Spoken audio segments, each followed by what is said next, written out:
Comme elle le dit en citant le poète irlandais Michael Langley, « Si je savais d'où viennent les poèmes, j'irais là-bas de suite. » Bonsoir. The finding.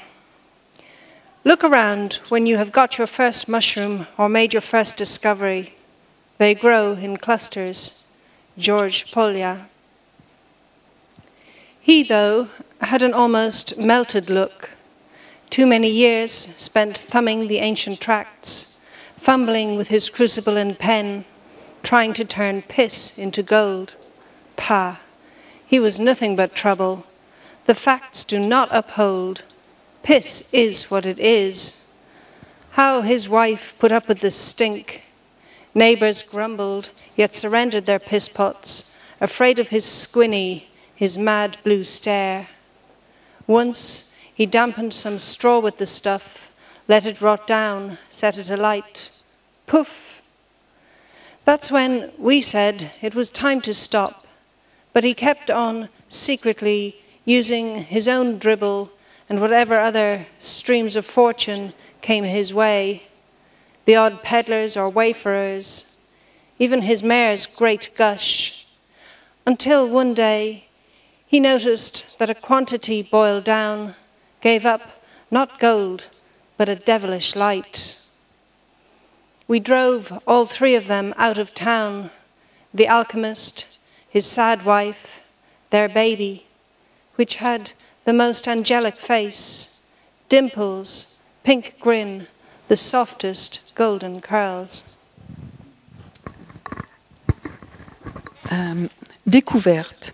À ton premier champignon, ta première découverte, regarde autour de toi. Il ne pousse jamais seul. George Polya. Il avait, c'est vrai, l'air quasi liquéfié. Trop d'années passées à feuilleter les anciennes voies, à fouiller son creuset, sa bauge, à tenter de changer la pisse en or. Pouah! Que des embrouilles. Les faits le contredisent. La pisse, c'est la pisse. Et sa femme supportait cette infection. Les voisins regimbaient, mais lui soumettait leur peau, craignant son regard de biais bleu de fou.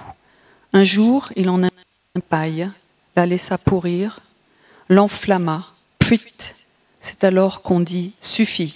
Mais il continua en secret, utilisant son pipi et tout autre flot de fortune coulant par là, d'un colporteur, d'un cheminot, jusqu'aux pisse-drues de ses juments, jusqu'à ce qu'un jour, il note que d'une quantité bouillie n'émanait pas de l'or, mais un éclat diabolique. Alors, on les a tous trois chassés de la ville, l'alchimiste, sa triste épouse, leur bébé au visage si angélique, Fawcett, sourire rosé, aussi douce boucle d'or. The words, but what is the subject? So the poem is about an alchemist and his search for gold.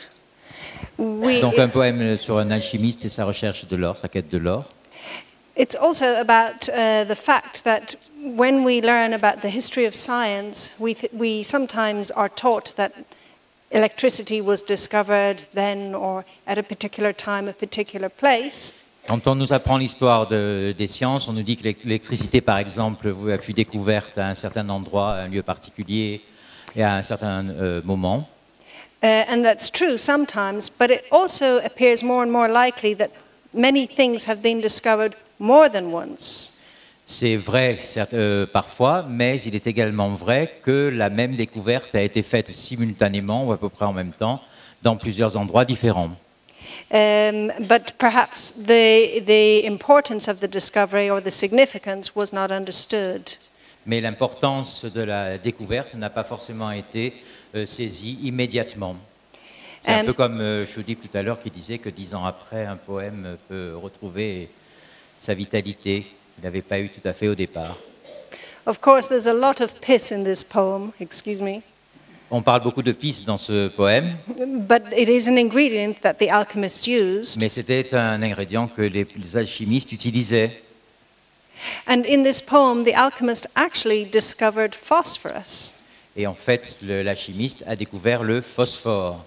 But he thought he was a complete failure because it wasn't gold and he didn't know what this Mais strange comme light ce n'était pas was. de l'or, il a cru avoir complètement échoué et sa recherche et sa vie. And I suppose the poem ends with a description of the alchemist being driven out of town with his wife and his baby, which had golden curls, like the gold he was searching for. Et la dernière image est saisissante. Elle nous montre l'alchimiste qui est chassé du village, du bourg où il habitait, avec une image un peu cinématographique sur l'enfant qui a, lui, les boucles d'or. Donc, du coup, l'or se trouve voilà, dans les cheveux de l'enfant et pas dans le creuset de l'alchimiste. So this next poem is about Marie Curie. Donc, on continue en sciences, c'est Marie Curie.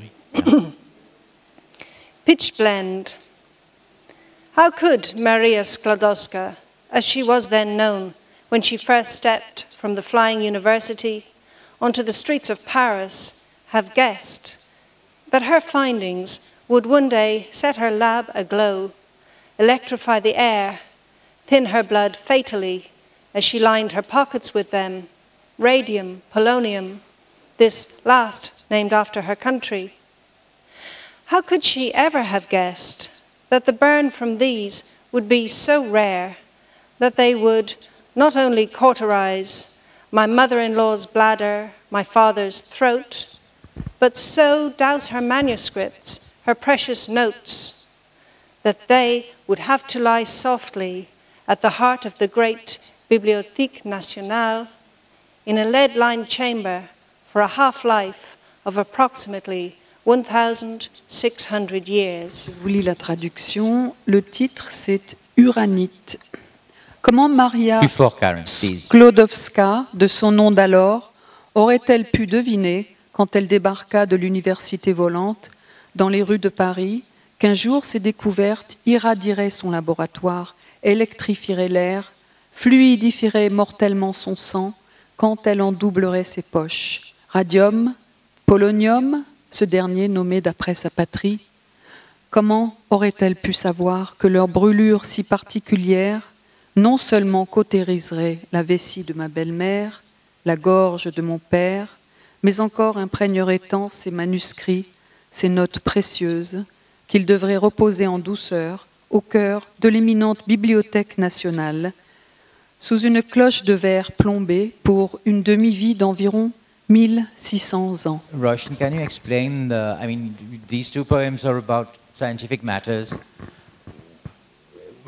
What is the attraction for you in those, and some other poems, most of the poems also have this sort of slant to it?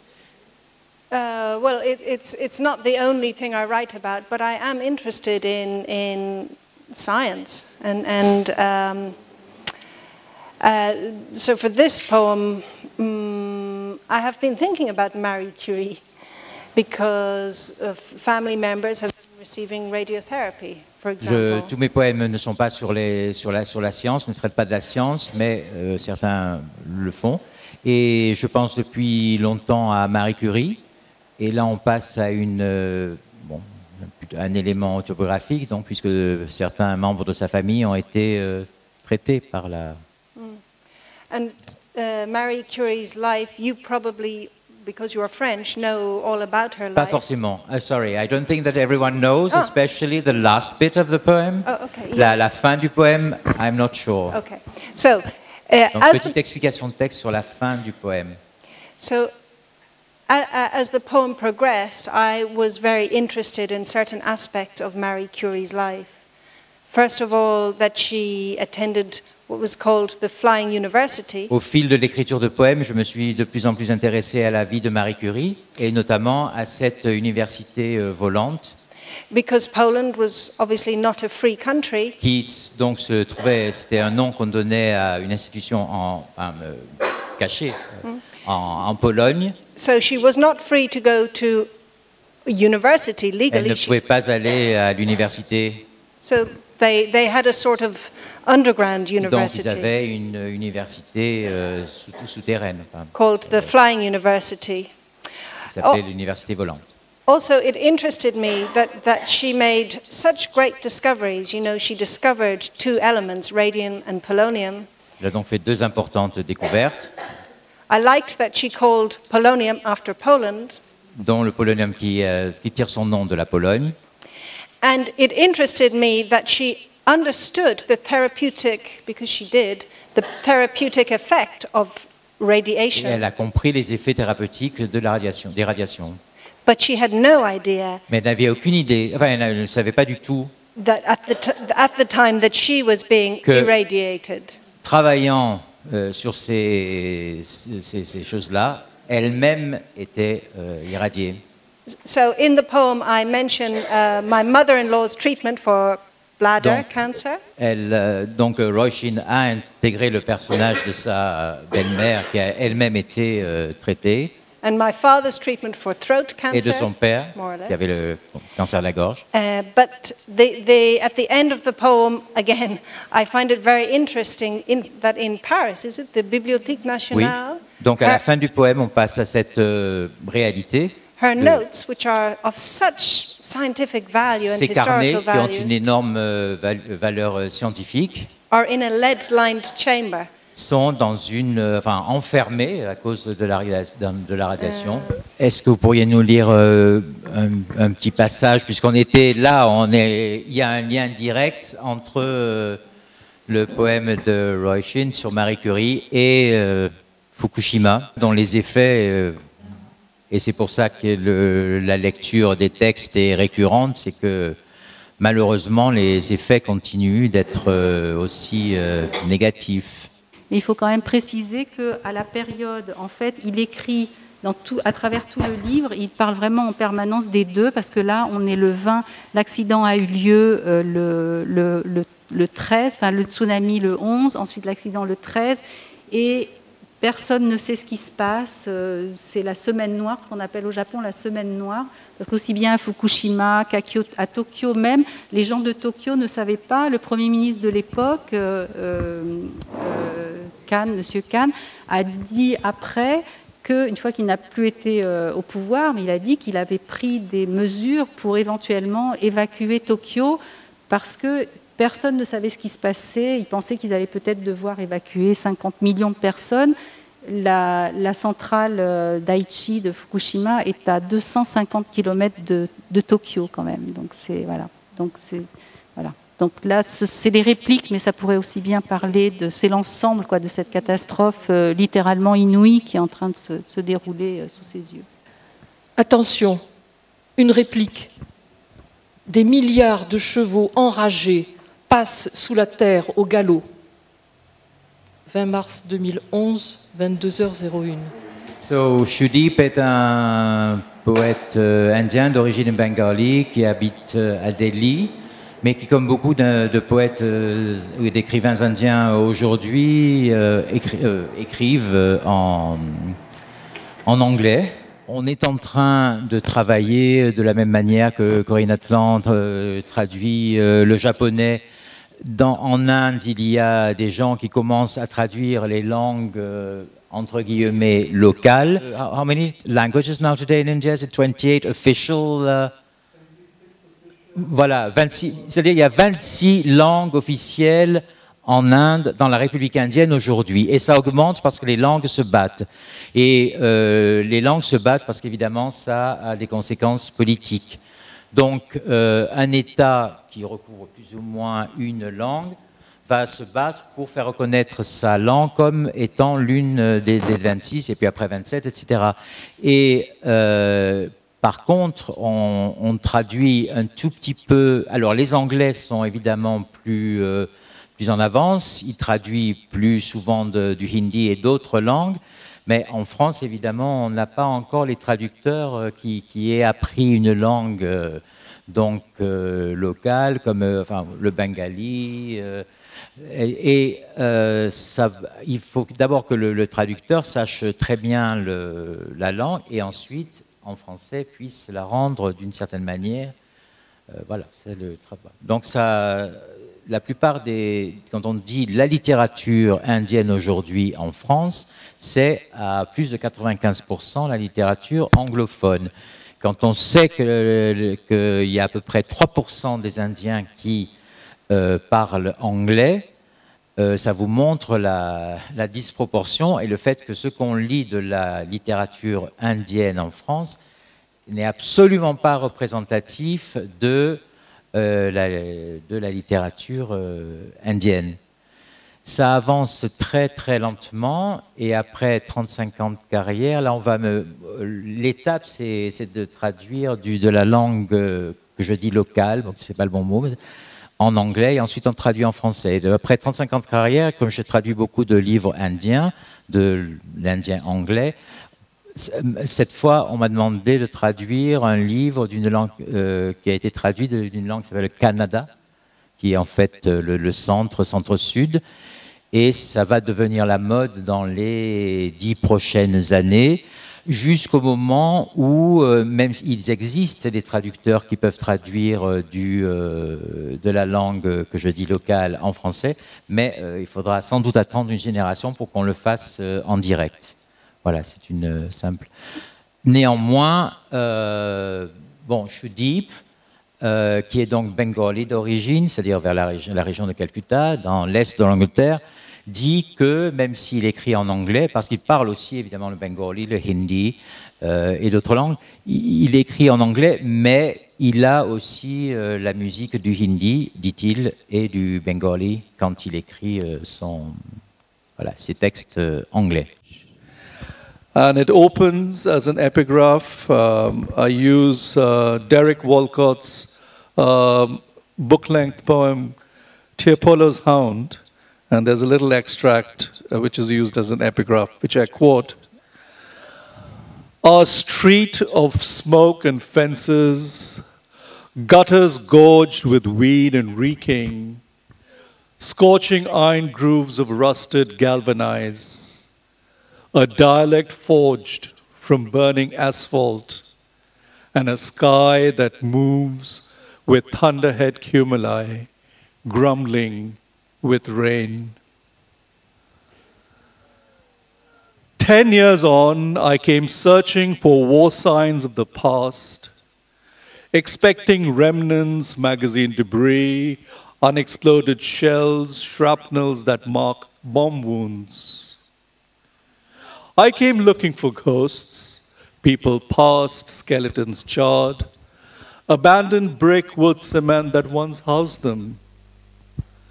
I could only find whispers, whispers among the clamor of a small town outpost in full throttle, everyday chores sketching outward signs of normalcy and life.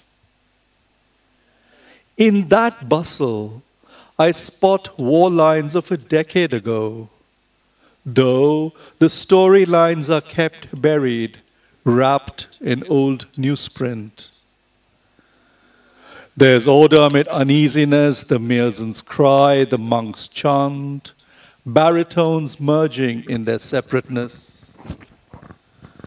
At the bus station, black coughs of exhaust smokescreen everything.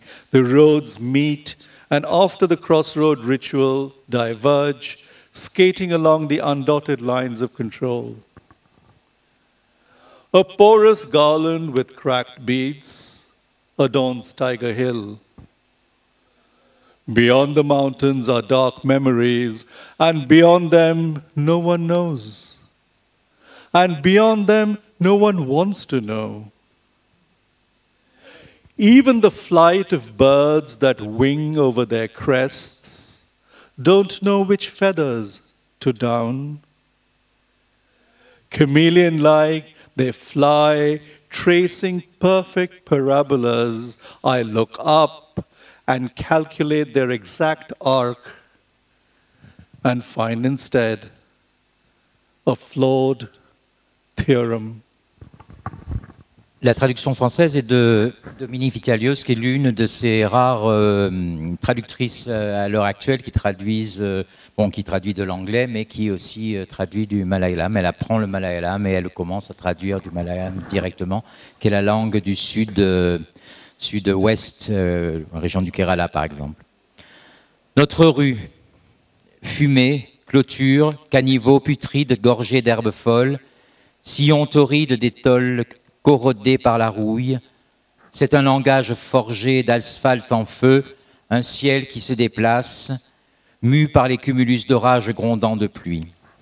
Donc ça, c'est un extrait de Derek Walcott, qui est l'un des grands poètes qui était d'origine, qui est mort il y a quelque temps, qui est d'origine des Antilles, de Sainte-Lucie, dans les Petites Antilles. 10 ans plus tard, je suis venu chercher des signes de la guerre d'alors. J'imaginais des vestiges, chargeurs en miettes, obus entiers, éclats trahissant l'explosion, ces blessures. Je venais chercher des fantômes, gens du passé, squelettes calcinés, briques, bois et ciment, leur logis de jadis, livrés à l'abandon. Je n'ai trouvé que des murmures. Murmures au fond de la clameur d'un petit avant-poste urbain plongé dans la fièvre du jour, où les gestes du quotidien tracent les signes extérieurs de la normalité et de la vie. Dans ce tumulte, je décèle des bribes de la guerre ancienne. Les grandes lignes du récit, on les garde enfouies, emballées dans du vieux journal. Un ordre existe au milieu du malaise. L'appel du Médouin, la psalmodie du moine, baryton, fusionnant dans l'exclusion mutuelle. À la gare routière, la toux noire des pots d'échappement fait écran à tout. Les routes se croisent et passé le rituel du carrefour diverge, patinant le long des lignes de contrôle que rien ne signale. Une guirlande poreuse de perles fêlées orne Tiger Hill. Par-delà les sommets vont d'obscurs souvenirs. Au-delà, personne ne sait. Au-delà, personne ne veut savoir.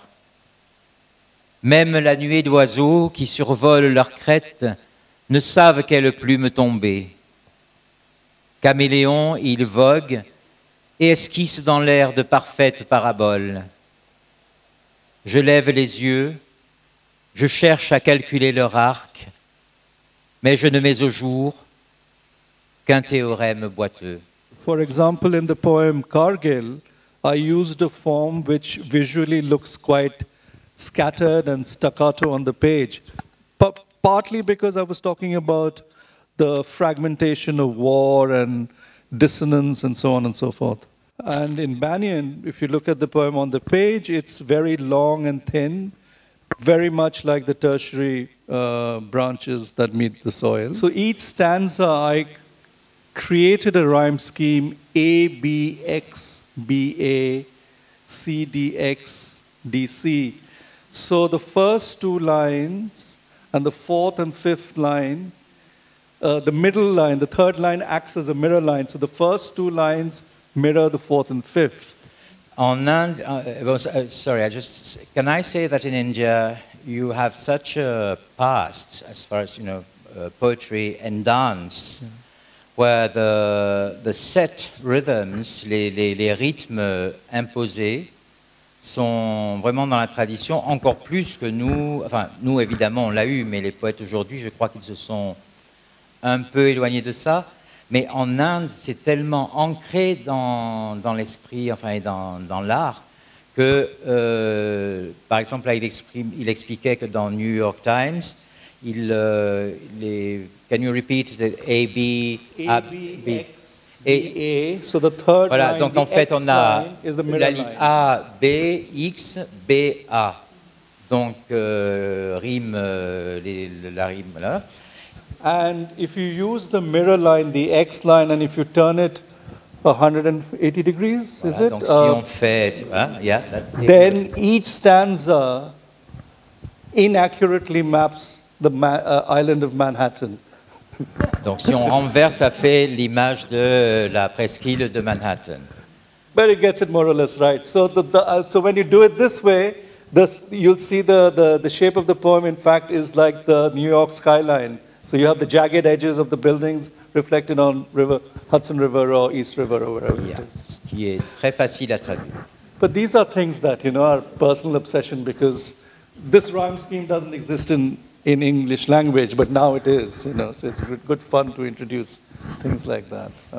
Because sonnet and a villanelle and a canzone and a pantoum are not the only things that's happening. And Kristen and I were talking yesterday that the buzz and the kind of incredible quality of English language poetry that exists outside of America, England, Canada, and Australia is just not known.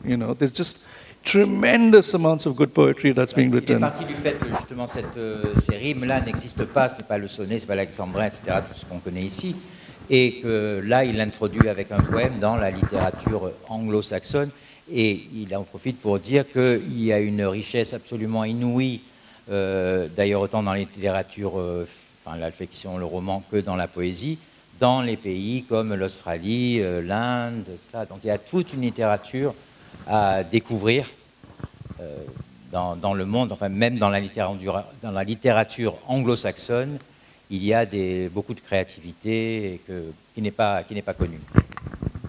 Yes, we were talking about the earlier. I think that Corinne wants to. Yeah. You have a mic in front of you, Corinne. About one part of this poetry, I'm not sure everybody can see it, but you can see. It's like yes. Attends, tu peux le montrer. It's like a tree. When you talk about the banyan, I thought about that. And also, donc ça fait penser aussi, ça m'a fait penser aussi justement aux difficultés de traduction aussi que vous évoquiez, parce qu'en fait, dans le texte japonais, il y a sur la même ligne, il y a le caractère qui signifie arbre et qui effectivement peut évoquer un arbre. C'est un idéogramme. It's just one of these ideograms. Looks like a tree. This is the original text, and he writes it's like a kind of ode, on dit une ode aussi en anglais, une ode, enfin une sorte d'ode à la nature, et donc il écrit arbre, arbre, arbre, comme ça à la suite, et donc je me suis dit que c'est intraduisible, comment traduire ça avec justement, et donc j'ai fait un genre de calligramme, et j'ai écrit l'arbre, l'arbre, l'arbre, l'arbre, l'arbre, en donnant la forme de l'arbre. Est-ce que well, there is a rich tradition of this particular kind of poetry, what is called concrete poetry. You have wonderful poet Gilles Apollinaire, who wrote ideogram poems with shapes. A person, metaphysical poet like John Donne, of course, the Easter Wings and so on. And Mae Swenson of America, who wrote an entire book called Iconographs, which is different shapes of poems. But this particular book was pre-computer days. So you can imagine the headache moment you go to a hot letterpress and you change the font, or you decide to change the font or the point size, because it had to be exact and it was all hand set at that time.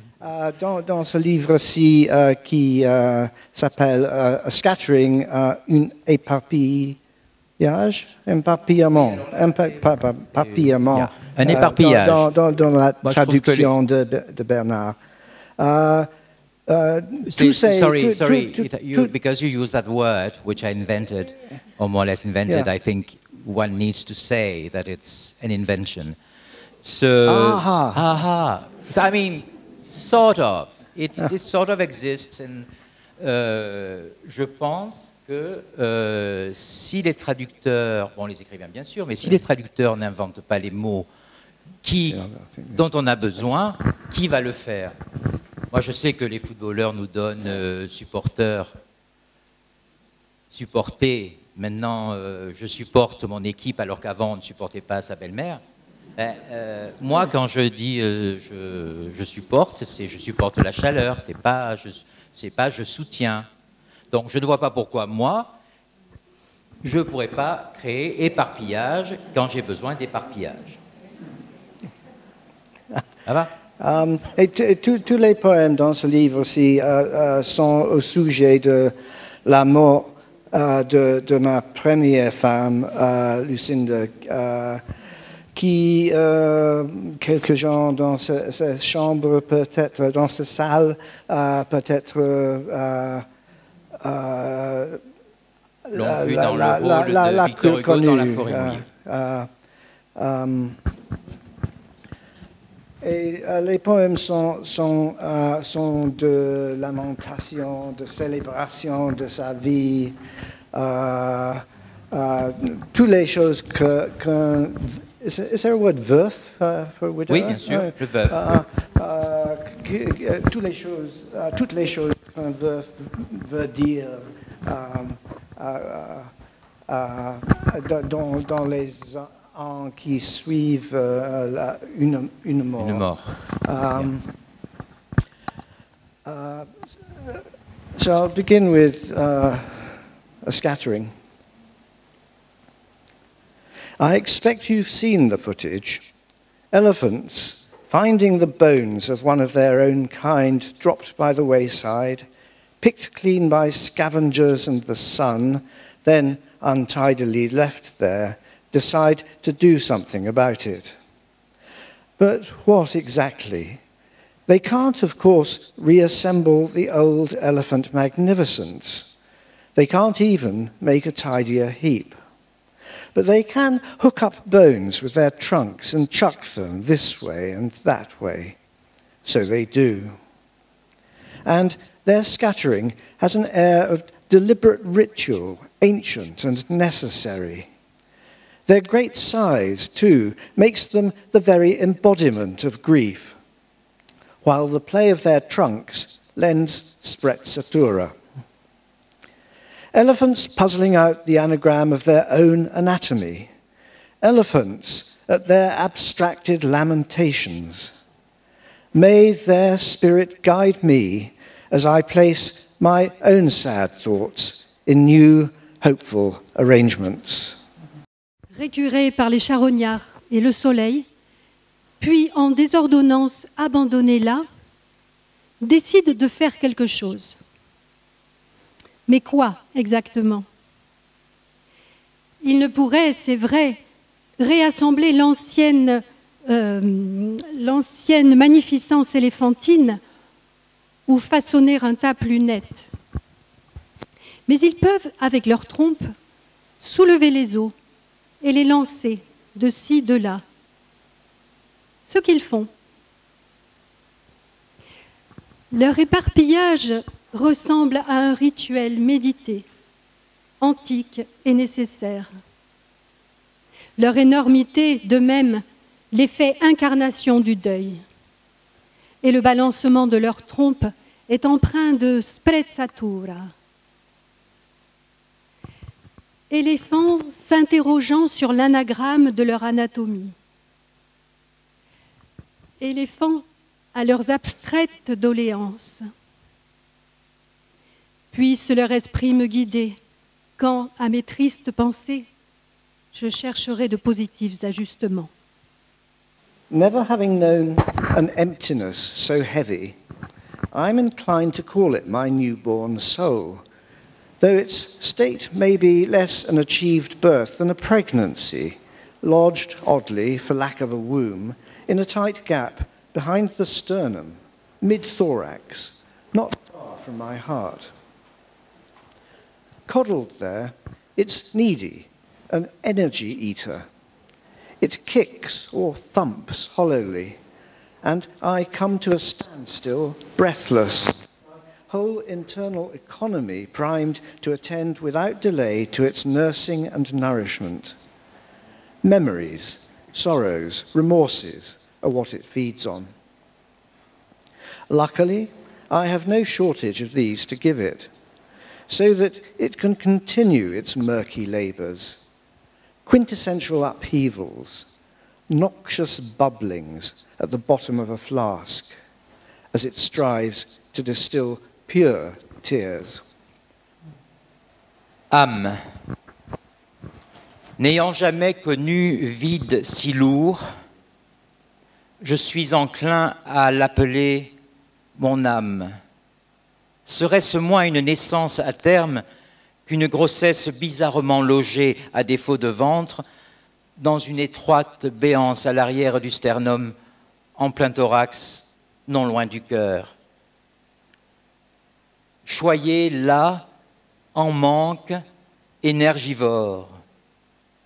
Elle rue ou cogne, sonne creux, et je me fige. essoufflé, toute mon économie interne prête à veiller sans tarder à ses soins, son alimentation. Souvenirs, chagrin, remords, voilà sa pitance. Par chance, ceci abonde, si bien que je puis poursuivre ces troubles travaux, agitation archétypale, bouillonnement toxique au fond d'une fiole, où elle distille de pures larmes.